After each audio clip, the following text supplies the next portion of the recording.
அனைவருக்கும் வணக்கம். பாண்டு இறந்ததையும் பாண்டுவோடு மாத்திரை சிதை ஏறியதையும் முந்தைய பதிவில் பார்த்தோம். இனி அடுத்து நடந்ததை பார்க்கலாம்.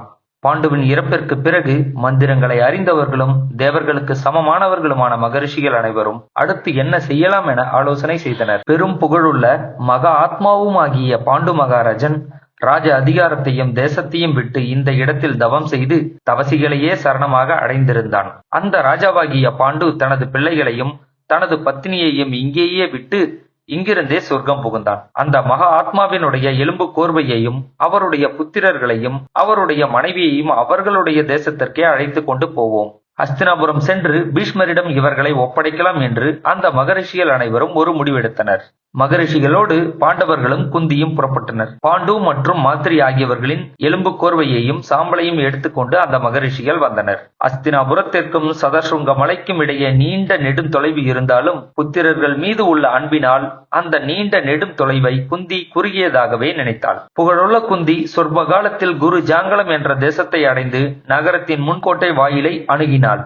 மகரிஷிகள் வாயில் காப்பவர்களிடம் நாங்கள் வந்திருப்பதை ராஜாவுக்கு தெரிவி என்று சொன்னார்கள். அப்போது வாயில் காப்பவர்கள் ஒரு நொடியில் சபைக்கு சென்று அநேகமாயிரம் சாரணர்களும் ரிஷிகளும் வந்திருப்பதை தெரிவித்தனர். அதை கேட்டு அஸ்தினாபுரத்தின் சபையில் இருந்த மனிதர்களுக்கு ஆச்சரியம் உண்டானது. உடனே ரிஷிகளை பார்ப்பதற்கு குழந்தைகளோடும் தன் பத்தினிகளோடும் வெளியே வந்தனர். அதற்குள் இந்த செய்தி அஸ்தினாபுரம் மக்களுக்கும் பரவிவிட சத்திரியர்களும் சத்திரிய பெண்களும் பிராமணர்களும் பிராமண பெண்களும் கூட்டம் கூட்டமாக அநேக வாகனங்களில் ஏறிக்கொண்டு மகரிஷிகளின் கூட்டத்தை பார்க்க புறப்பட்டனர். வைசிய மற்றும் சூத்திரர்களின் கூட்டமும் மிகுதியாக இருந்தது. ஒருவரும் பொறாமைப்படவில்லை. அனைவரும் தர்ம சிந்தனையோடு கூடியிருந்தனர். சந்தனு புத்திரராகிய பீஷ்மரும் பாகலீகனான சோமதத்தனும் ராஜ ரிஷியான திருதராஷ்டிரனும் சத்தா என்று பெயருள்ள விதுரரும் சத்தியவதி தேவியும் புகழ்பெற்ற அம்பாலியையும் ராஜ ஸ்திரீகளால் சூழப்பட்ட காந்தாரியும் தாங்களாகவே புறப்பட்டனர். துரியோதனன் முதலான திருதராஷ்டிரன் புத்திரர்கள் 100 பேரும் விசித்திரமான ஆபரணங்களை அணிந்து கொண்டு புறப்பட்டனர்.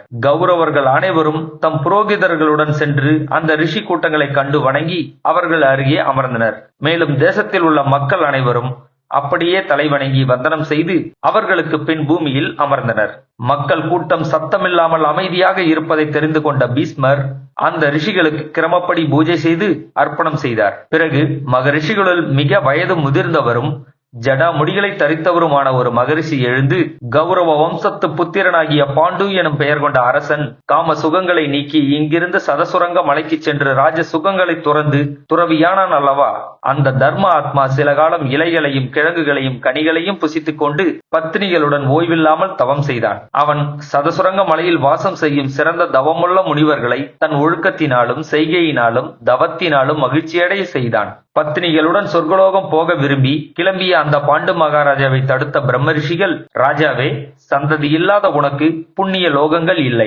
ஆதலால் பத்தினிகளுடன் சேர்ந்து தர்மன், வாயு, இந்திரன், அஸ்வினி தேவர்களாகிய தேவர்களை ஆராதனம் செய். அவர்கள் அனுகிரகம் செய்து புத்திரர்களை உனக்கு கொடுப்பார்கள். பிறகு பிதிர்கடனில் இருந்து நீ விடுபட்டவன் ஆவாய். உனக்கு இவ்வாறு புத்திரர்கள் உண்டாவார்கள் என்பதை நாங்கள் எங்களுடைய நாணக்கண்ணால் பார்க்கிறோம் என்று சொன்னார்கள். எங்களுடைய சொல்லை கேட்ட பாண்டு அப்போதே தேவர்களை ஆராதனம் செய்தான். பிரம்மச்சரிய விரதம் மேற்கொண்டிருந்த பாண்டுவுக்கு அதிர்ஷ்டம் காரணமாக தர்ம தேவனிடமிருந்து யுதிஷ்டிரன் எனும் முதல் புத்திரனான இந்த புத்திரன் பிறந்தான். அவ்வாறே பாண்டுவுக்கு வாயு பகவான் பல வான்களில் சிறந்த பெரும் பராக்கிரமம் உள்ள இந்த பீமன் எனும் புத்திரனை கொடுத்தான்.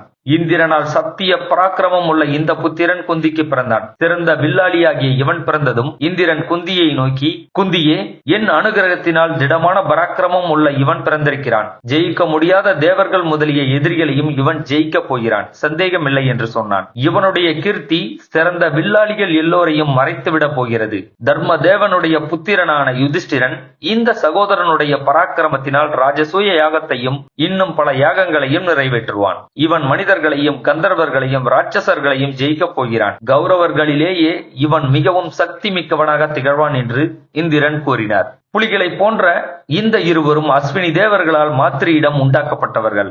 அவர்களும் இதோ இருக்கிறார்கள். நகுலன் என்றும் சகாதேவன் என்றும் பெயர் கொண்ட இவர்கள் அளவற்ற சக்தியை கொண்டவர்கள். புகழ்பெற்ற பாண்டு வனவாசம் செய்து தவத்தை விடாமல் இருந்து தம் முன்னோர்களின் இந்த வம்சம் மறுபடியும் தலையெடுக்க செய்துள்ளான். பாண்டு சாதுக்களின் ஒழுக்கத்திலிருந்து புத்திர லாபத்தை அடைந்தான். இன்றைக்கு 17வது நாள். பிதிர் லோகத்தையும் அடைந்தான். பாண்டுவின் இறப்பை தாங்க முடியாத மாத்திரி அக்கினி பிரவேசம் செய்தாள். இதோ அவர்களுடைய எலும்புகளும் சாம்பலும். இதற்கு மேல் நீங்க செய்ய வேண்டிய காரியத்தை செய்யலாம். உங்கள் வீடு வந்து சேர்ந்த குந்தியையும் புகழ்பெற்ற பாண்டவர்களையும் கிரமப்படி அங்கீகரிக்க கடவீர்கள். இதுதான் சாஸ்வதமான தர்மம். கௌரவர்களையும் மக்களையும் பார்த்து இவ்வாறு பேசி முடித்தார் அந்த ஜடாமுடி தரித்த வயதான மகரிஷி. பின் அந்த மகரிஷிகளின் கூட்டமானது மக்கள் அனைவரும் பார்த்து கொண்டிருக்கும் போதே இந்திர ஜாலம் என உடனடியாக அவர்கள் கண்முன்னே மறைந்து போயினர். இருந்த இடம் தெரியாமல் மகரிஷிகள் மறைந்து போனதை பார்த்த மக்கள் அனைவரும் மிக்க வியப்புற்றனர். சரி நண்பர்களே, இன்றைய பதிவை நான் இதோடு நிறைவு செய்கிறேன். மீண்டும் அடுத்த பதிவில் சந்திக்கலாம். நன்றி, வணக்கம்.